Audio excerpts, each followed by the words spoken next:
All right, welcome back, everyone. Ready for another deep dive? Today, we're tackling The 5 a.m. Club by Robin Sharma. Oh, this is a good one. I know a lot of people hear 5 a.m. and just want to roll over and hit snooze. I hear ya, but trust me, there's way more to it than just the early wake-up call. Right, it's not about deprivation.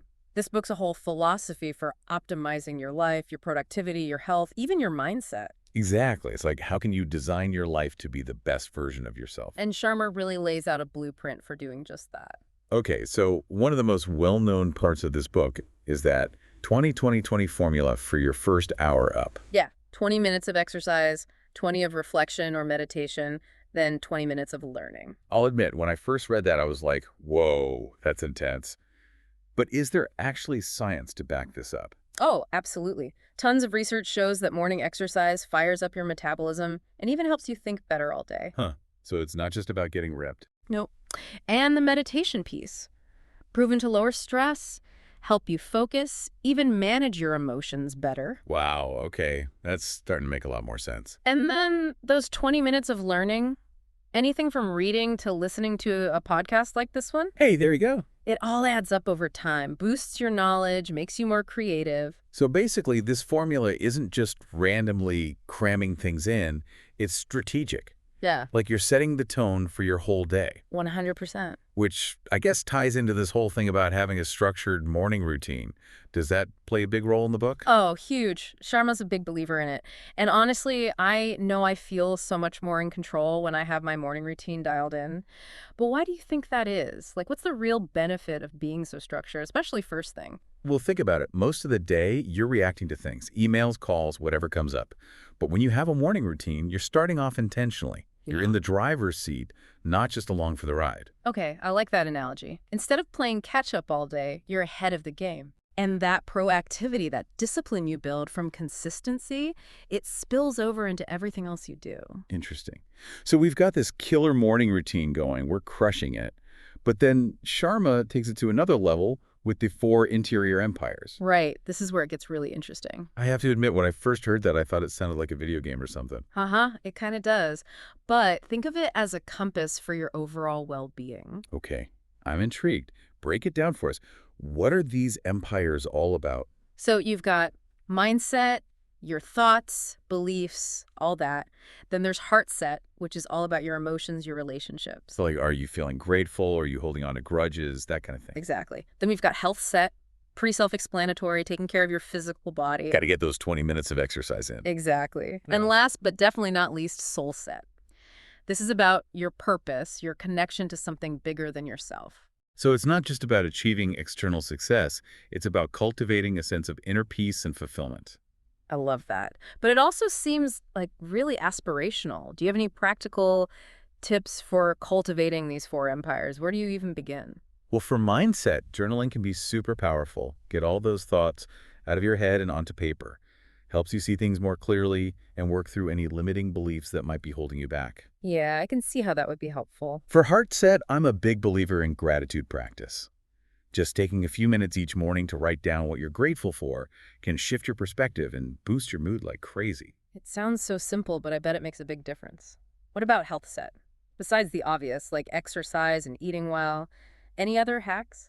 Well, getting enough sleep is crucial. Sharma talks a lot about the importance of rest and recovery. Oh yeah, can't argue with that. And then for soul set, meditation is a great practice. Even 5 or 10 minutes a day can make a huge difference. Spending time in nature, doing things that bring you joy, those all feed your soul. Love it. So it's all about finding those activities that light you up and make you feel connected to something bigger. Exactly. It's a holistic approach to personal growth, really. Okay, so all of this sounds amazing in theory, but let's be real. Building new habits is tough. It is. But that's why Sharma lays out this 66-day habit installation protocol. It's not about instant transformation, it's a process. Tell me more about that. What exactly does this protocol involve? So first you've got the destruction phase, where you identify and get rid of those old habits that are no longer serving you.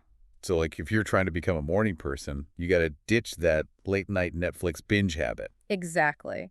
Then comes the installation phase, where you consciously implement the new behavior day after day. So setting that alarm for 5 a.m. and actually getting out of bed. You got it. And finally, you've got the integration phase. This is where, through consistent repetition, the new habit becomes ingrained in your daily life. It becomes second nature. It makes me think of learning an instrument. At first, it's all fingers and thumbs, super frustrating. But if you stick with it, eventually you don't even have to think about it. You just play. That's a perfect analogy. It takes time, effort, and yeah, probably some setbacks along the way. But that's totally normal. The key is to just keep going. So even if you miss a day or two, don't beat yourself up about it. Just get back on track as soon as you can. Exactly. And that's where the idea of protecting your time, especially your morning routine, becomes super important. Makes sense. If you've carved out this time for self-improvement, you don't want to let anything else steal it away from you. Right. It's like the sacred space for personal growth. And by waking up early, before the world starts demanding your attention, you're reclaiming that time and energy for yourself. So you're not just reacting to everyone else's agenda, you're setting your own. Love it. And speaking of agendas, this leads perfectly into the 90901 rule, which is all about maximizing your productivity. Ah, yes, the 901-901 rule. For those who haven't heard of it, break it down for us. Basically, for 90 days straight, you dedicate the first 90 minutes of your workday to your single most important task. No distractions. Wow, that takes serious discipline. But what makes this rule so effective? Why 90 minutes specifically? Think about how often we get interrupted throughout the day. Emails, meetings, phone calls. It's a constant assault on our focus. This rule is all about creating a block of time for deep, undistracted work. So you're saying that by eliminating those distractions and focusing intensely for that initial 90 minutes, you can get way more done than you would in like 3 hours of scattered work. Exactly. You tap into a state of flow, and the results are incredible. It's interesting, we're talking about all this. It's becoming clear that the 5 a.m. Club, it's more than just a self-help book. It's a whole philosophy for life. Right. It's about being intentional, taking control of your time and energy, and ultimately becoming the best version of yourself.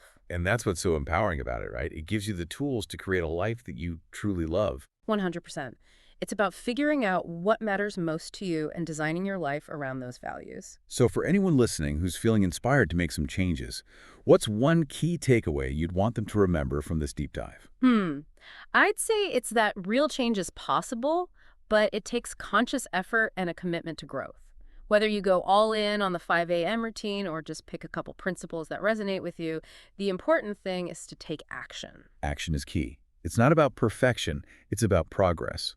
So what's one small step you can take today to move closer to the life you want? That's something for everyone to ponder as we wrap up this deep dive. Thanks for joining us.